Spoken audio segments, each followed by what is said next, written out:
रात्रीची शांत वेळ, मंदिराच्या दिशेनं जाणारा अंधुक रस्ता आणि त्या रस्त्यावरून एक तरुण घाईघाईत चालला होता.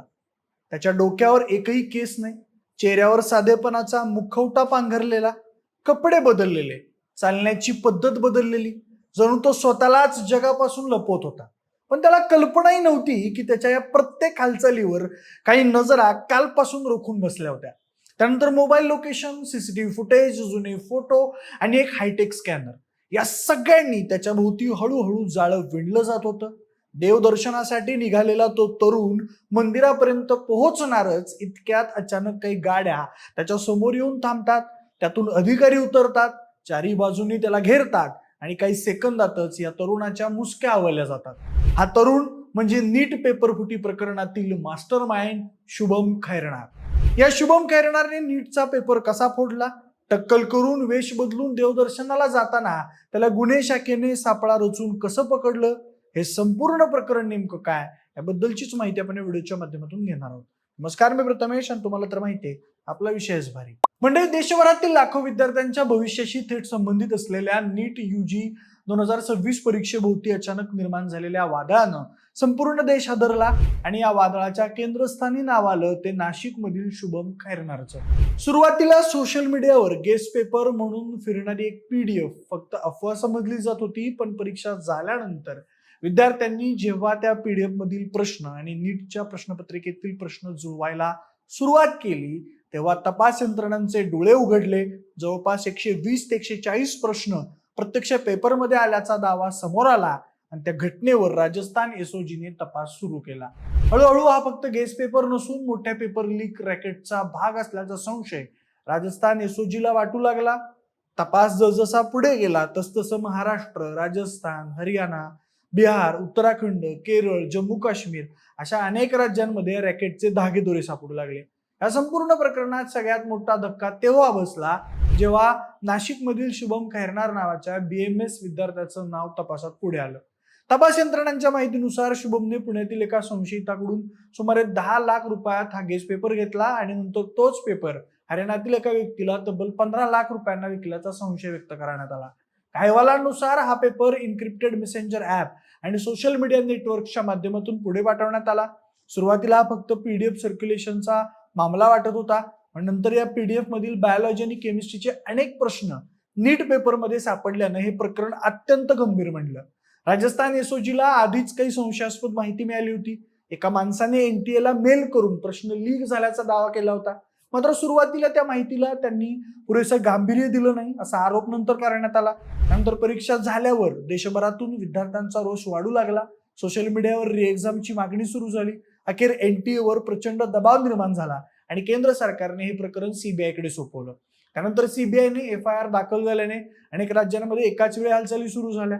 तपासादरम्यान सर्वात नाट्यमय घडामोड तर तेव्हा घडली जेव्हा शुभम खैरनारला अटक करण्यात आलं. राजस्थान पोलिसांकडून मिळालेल्या गुप्त माहितीनंतर नाशिक क्राईम ब्रांच युनिट 2 सक्रिय झाली. पोलिसांना माहिती मिळाली होती की शुभम आपला लुक बदलून पळून जाण्याच्या तयारीत आहे. त्यानंतर पोलिसांनी टेक्निकल सर्व्हिलन्स, जुने फोटो, मोबाईल लोकेशन आणि इतर डिजिटल पुराव्यांच्या मदतीने त्याचा मागोवा सुरू केला. तपास यंत्रणांच्या माहितीनुसार शुभमने स्वतःला ओळखू येऊ नये म्हणून टक्कल केलं होतं. त्यासोबत कपडे, चालण्याची स्टाईल, लुक सगळं बदललेलं होतं. त्याचबरोबर तो देवदर्शनासाठी बाहेर पडणार आहे अशी माहिती पोलिसांना आधीच मिळाली होती. त्यानुसार पोलिसांनी सापळा रचायला सुरुवात केली. सुरुवातीला नवीन लुकमुळे तो ओळखूच आला नाही, पण पोलिसांनी जुन्या फोटोंची तुलना करून त्याला ओळखलं. रात्रीच्या वेळेत टक्कल असलेला, डोळ्यांना चष्मा लावून शुभम एका रस्त्यावरून जाताना पोलिसांना दिसून आला. त्यानंतर तिथे सिव्हिल कपड्यात असलेल्या पोलिसांनी त्याला नाव विचारताच त्याने सांगितलं की मी शुभम आहे पण खैरनार नाही, आणि पोलिसांचा दिशाभूल करण्याचा प्रयत्न त्याने केला, पण पोलिसांनी त्याला आधीच हेरलेलं होतं. त्यानंतरच्या विचारणेनंतर पोलिसांनी त्याला पोलिसी खाक्या दाखवला तेव्हा त्याने कबुली दिली की मीच शुभम खैरनार आहे. त्यानंतर त्याच्या काही मिनिटातच शुभमला ताब्यात घेण्यात आलं. पोलिसांनी सांगितलं की टेक्निकल इंटेलिजन्स आणि जुने व्हिज्युअल इनपुट्स यांच्या मदतीने ही कारवाई करण्यात आली. त्यानंतर CBIच्या 4 टीम्स नाशिकमध्ये दाखल झाल्या आणि शुभमला ताब्यात घेतलं. त्यानंतरच्या तपासात आणखी धक्कादायक माहिती समोर येऊ लागली. पेपर लीक हा फक्त एका शहरापुरता मर्यादित नसून मल्टी स्टेट नेटवर्क असल्याचं उघड झालं. त्यात हा पेपर नाशिकमध्ये पहिली कॉपी छापल्याचं बोललं जाऊ लागलं. त्यानंतर हरियाणात तिचे अनेक सेट्स तयार करण्यात आले. आणि पुढे बिहार, राजस्थान, उत्तराखंड, केरळ, जम्मू काश्मीर पर्यंत याचं नेटवर्क असल्याचं दिसून आलं. आतापर्यंत किमान 45 लोकांवर यंत्रणांचा संशय असून अनेकांना चौकशीसाठी ताब्यात घेण्यात आला आहे. काही ठिकाणी कॅश, ऍडमिट कार्ड्स, फोन्स आणि संशयास्पद डॉक्युमेंट्स सुद्धा जप्त करण्यात आल्याची माहिती समोर आली आहे. या प्रकरणात पीडीएफ सर्क्युलेशन आणि पैसे उकळल्याच्या घटना या तपासात गंभीर मानल्या जात आहेत. अनेक विद्यार्थ्यांना हा पेपर लाखो रुपयात विकला गेला असल्याचा संशय आहे. त्यामुळे काही पालक आणि कोचिंग नेटवर्क्सवरही संशय व्यक्त केला जातोय. त्यामुळे नीट सारख्या देशातील मोठ्या मेडिकल एंट्रन्स एक्झामच्या विश्वासार्हतेवर मोठा प्रश्न निर्माण झालाय. लाखो विद्यार्थ्यांनी वर्षभर अभ्यास करून परीक्षा दिली, पण काही जणांनी पैशांच्या जोरावर शॉर्टकट वापरल्याचा आरोप झाल्यानं प्रचंड संताप व्यक्त केला जातोय.